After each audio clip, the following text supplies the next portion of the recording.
பொம்பளை பிள்ளை வச்சு கேளுங்க. ஒருத்தரையும் விடக்கூடாது. நிக்க வச்சு யாரு பாதிக்கிறாங்களோ அவங்கள வச்சு சுட வைக்கணும்.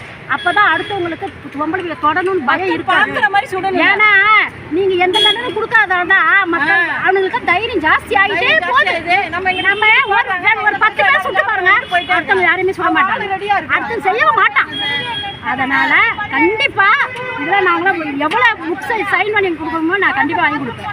நிச்சயமா நடக்கும். நாங்க பார்க்க முடியாது. சுட்டு நேரடியா நிக்க வச்சு பாதிக்கப்பட்டவனே சுட்டு கொண்டாதான் கருத்து. வேஸ்ட் வேஸ்ட் நானும் கைது பண்ண மாட்டேன். அதுக்குதான் கைது போட்டிருக்கேன். தெரிஞ்சிச்சா இல்லைன்னு தெரிஞ்சிச்சா சுடு. எத்தனை வயசு